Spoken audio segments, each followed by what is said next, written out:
All right, well, some of you may still be thinking about that reptilian theory I mentioned because maybe you've never even heard anything about it and can't think of anything so ridiculous. Or maybe you have heard a little bit about it, just don't believe it, but are aware that some do.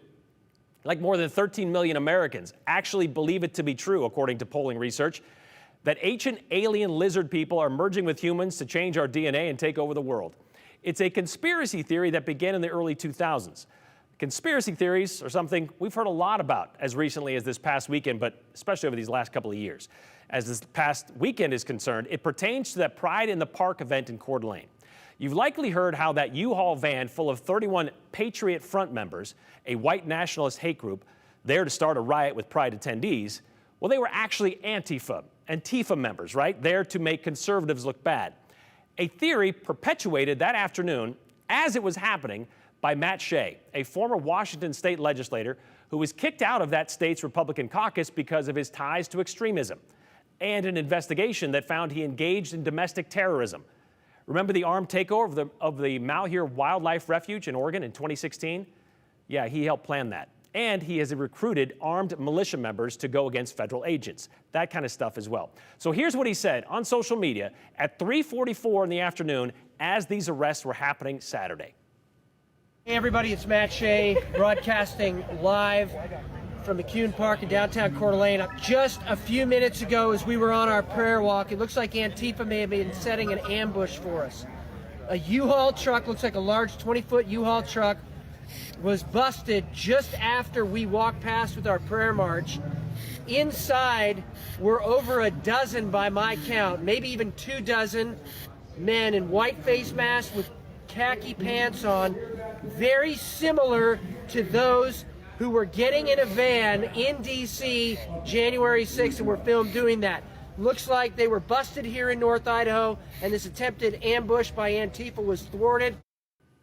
His reference to khaki pant-clad dudes getting into a similar U-Haul van in Washington, D.C. on January 6, 2021, that was actually members of Patriot Front, not Antifa. And it was on December 4th, 2021, not January 6th. And yeah, there's video of them getting into a van, a similar van. Oh, by the way, an ambush by Antifa? As reported by the Spokesman Review yesterday, Matt Shea claimed U-Haul and CDA was filled with Antifa, but among those arrested was a man who attended Shea's church. There you go, but don't let the facts get in the way there. And don't take my word for it. Take the word of Coeur d'Alene's Chief of Police, Lee White, who said on Monday, "Let me be very clear here. These were not law enforcement officers that we arrested. These were members of the hate group Patriot Front. These were not Antifa in disguise, nor were they FBI members in disguise." But even that didn't stop that conspiracy theory from growing legs, kind of like a lizard, the FBI conspiracy theory. Moments later, there were several references to feds being in that van, including one by the Idaho Freedom Foundation, and another claiming the bullhorn being used by a Patriot Front member had an FBI sticker on it, so therefore they must be part of the FBI. Need any more proof? Patriot Front is FBI? Dog right girl asked. Real Patriot 9/11? Patriot Front equals FBI. But on closer examination, that sticker actually says, abolish the FBI. Can't always believe everything on the internet. So how does this happen? Well, we know how this happens. People with a platform decide to play with your emotions. So the better question is, why does stuff like this get legs, again, like a lizard, and get believed? It comes down to the basic fight or flight response we all have. Conspiracy theories have everything to do with human behavior and capitalizing on our fears. When fight or flight kicks in, our rational response goes out the window. Our adrenaline starts pumping, and we communicate it through our anger. All of that is according to Boise State Director of Counseling Services, who told us today they talk about this a lot in his field. That'd be Dr. Neese, and we wanted to talk with Dr. Matt Neese about this. He says anger is a secondary emotion. Anytime we're angry, we're actually afraid. And right now, everyone seems angry. But anger is, unfortunately, a more acceptable emotion to express in our society today, especially here in Idaho, right? Anger, especially more than fear. And I think everything has to do with fear, conspiracy theories, polarization, because fear is such a powerful motivator. And is that why people are so willing to just accept things that are very far from reality? Not having information is super scary to us as humans. It makes us feel out of control. and even might trigger people with PTSD, because the withholding of information is actually an abuse tactic in abusive relationships. And so when we don't have answers or information, we quickly seek that out, and we'll take what is readily accessible. And we know how accessible things are now, right? Answers and the right information, obviously put that in air quotes. But also, generally speaking, we grab the information that seems to fit our existing value system and our worldview. Is that confirmation bias that we hear a lot about?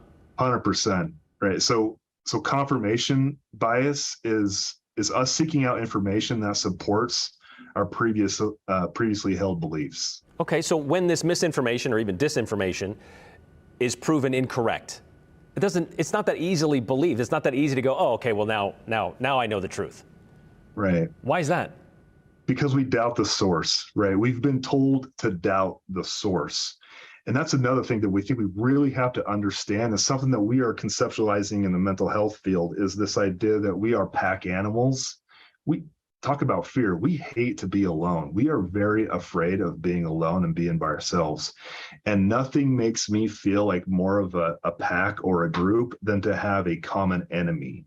And so instead of us uniting as a society to fight the common enemy of the pandemic or the virus, what we have instead been told is that it's their fault. Whoever they may be, it's now us and them. Is there a way to break this cycle? I think it starts with understanding it.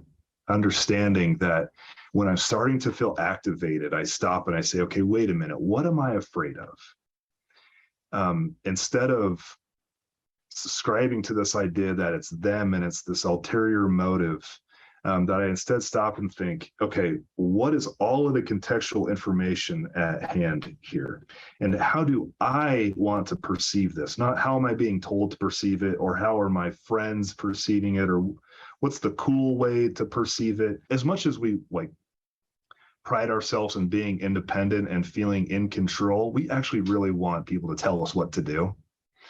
And so pushing back on this idea that I got to use my own agency here to make an informed decision for myself, maybe my family. It makes sense. It's simple, but it's not easy. Dr. Nee says these people that are perpetuating this misinformation, these conspiracy theories, they know what they're doing, and they're taking advantage of that, of our emotions. Well, has this stuff been getting worse lately? We asked him. He said yes. Things have become so polarized in recent years. We're inundated with bad news, and we're constantly told to be afraid. He says anger is our only emotion that needs a target. And it doesn't feel good to kind of sit with it. So we send it somewhere, anywhere. And right now, there seems to be a lot of marginalized targets out there receiving it.